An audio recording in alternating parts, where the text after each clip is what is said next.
Hello, I'm Kimberly Davis, and I am the Fiscal Feminist.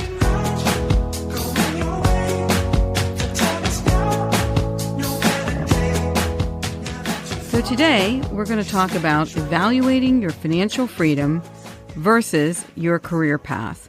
What do you really want to do for a living? I'm going to start with a quote by George Eliot.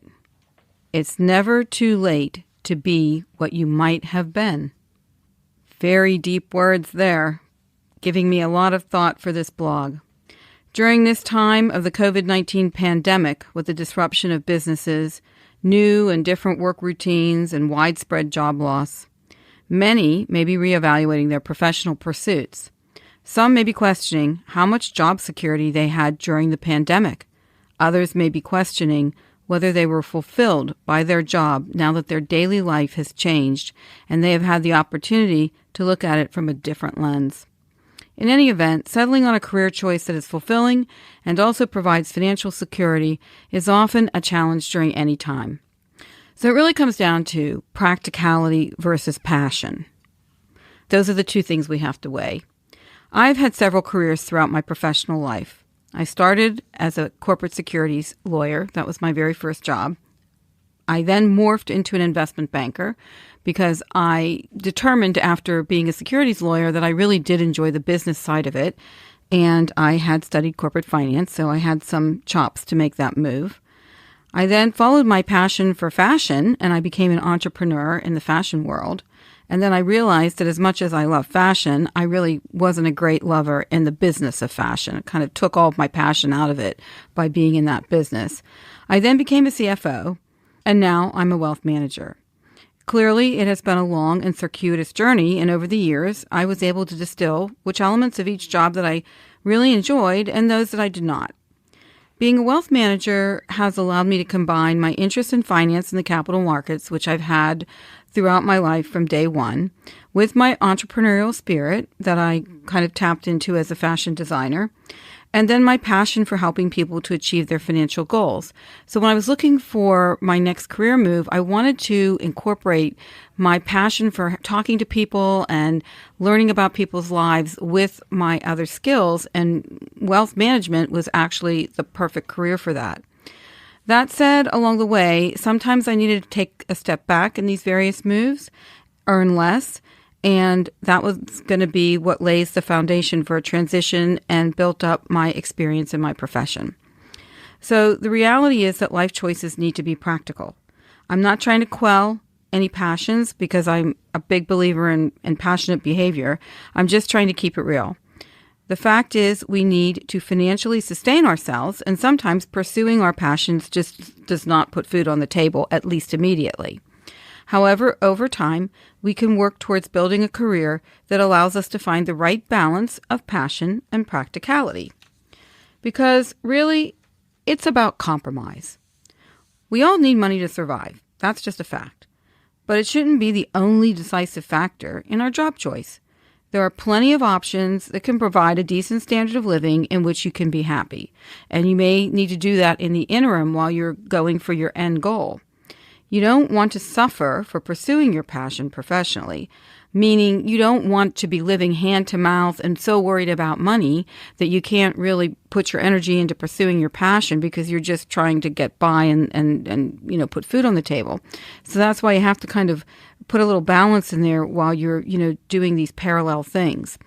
It's wiser to have a solid financial foundation so that you can make small changes to get to your end goal without having the stress of all that financial turmoil.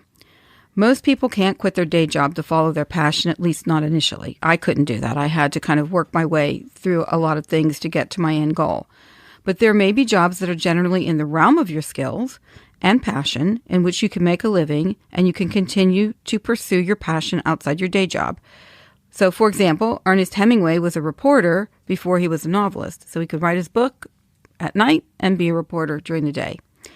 Ask yourself, what matters to you? What intrinsic qualities are you looking for in your work?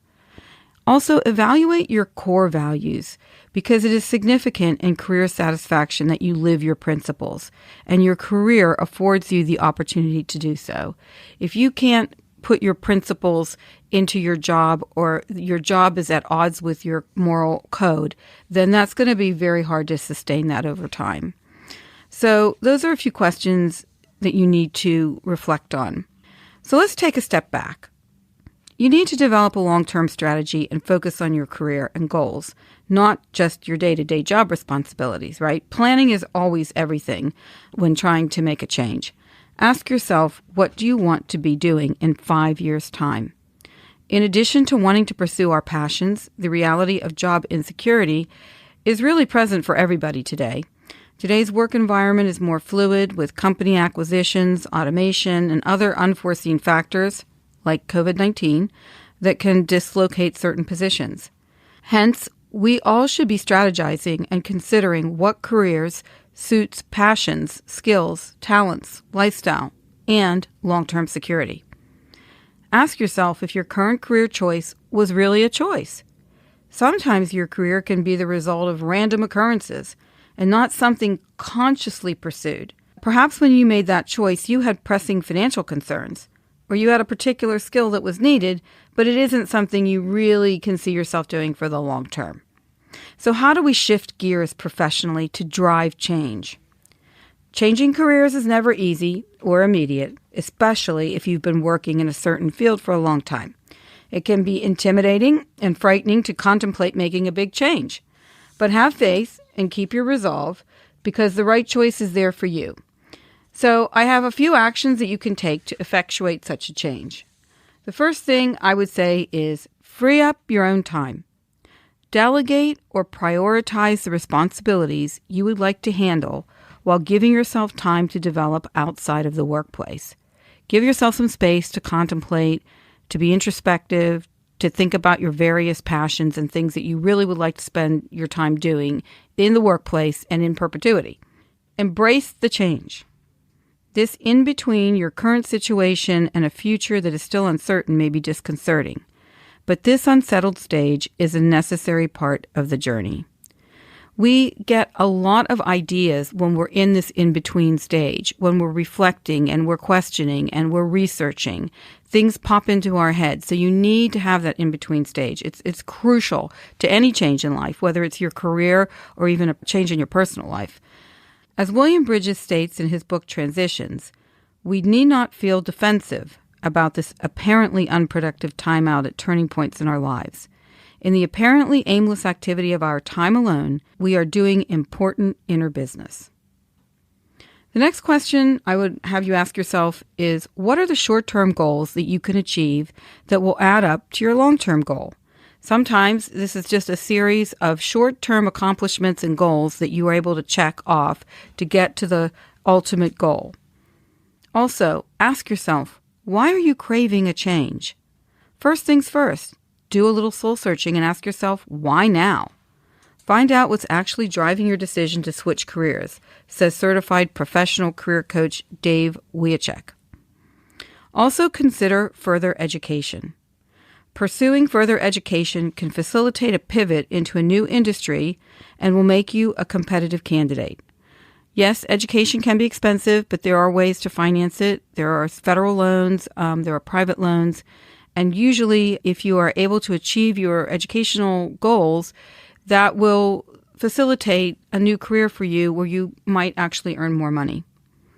Another good idea is to create an advisory board for your career. I really like this idea. Establish a personal board of directors, says Lawler Kang, the author of Passionate Work. Your board could include an HR person, a mentor, a person from an industry you want to get into. Get their feedback on your plans. Ask them questions. Their support is amazingly powerful. Be proactive and seek out people who can help you get clarity in your vision and strategy. If you have the financial ability, perhaps consider getting a career coach. Coaches can explore with you what is missing in your current employment or profession, and they can help you crystallize what you are searching for. Also, consider pursuing your passion as a side hustle as you build up your experience in that area enough to make a permanent change. And manage your expectations. If you have a senior position, you may have to take a step back and accept a pay cut because your previous experience may not translate into the context of your new chosen area. This is something I've encountered myself. As I built up my experience and persevered, I was able to surpass my previous earning potential, but it took time. And that definitely happened when I went into the wealth management field. I was a securities lawyer and investment banker, which is not on the retail side. And I had to prove my chops in the wealth management world. So I had to start, I started at the bottom of the barrel and I had to kind of work my way up. It took some time and it took perseverance and it took resilience and it took my belief that this was the right career for me. But it was absolutely the right choice. And I'm glad that I weathered the storm and I was patient and I understood that I had to take a step back to take 4 steps forward. Finally, prepare financially. As it is possible that in the early days of your new career, your income may drop slightly or even significantly, as was the case in my situation, you need to have your financial house in order. Examine your expenses closely and reduce or eliminate any unnecessary spending. Separate your needs from your wants and prioritize your long-term goals over short-term desires. Your long-term goals are going to be able to provide you with many more short-term desires if you put your passion and your diligence into it. So don't get distracted by short-term things that you want to buy or do.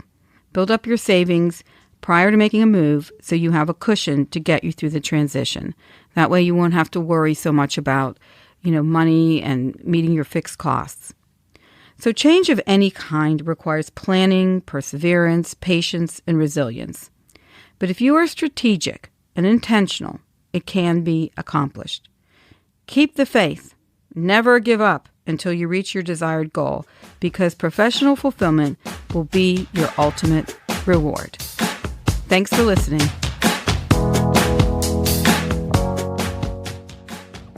The Bahnsen Group is registered with Hightower Securities, LLC, member FINRA and SIPC, and with Hightower Advisors, LLC, a registered investment advisor with the SEC. Securities are offered through Hightower Securities, LLC. Advisory services are offered through Hightower Advisors, LLC. This is not an offer to buy or sell securities. No investment process is free of risk, and there's no guarantee that the investment process or the investment opportunities referenced herein will be profitable. Past performance is not indicative of current or future performance and is not a guarantee. The investment opportunities referenced herein may not be suitable for all investors. All data and information referenced herein are from sources believed to be reliable. Any opinions, news, research, analyses, prices, or other information contained in this research is provided as general market commentary. It does not constitute investment advice. The team in Hightower shall not be in any way liable for claims and make no express or implied representations or warranties as to the accuracy or completeness of the data and other information, or for statements or errors contained in or omissions from the obtained data and information referenced herein. The data and information are provided as of the date referenced. Such data and information are subject to change without notice.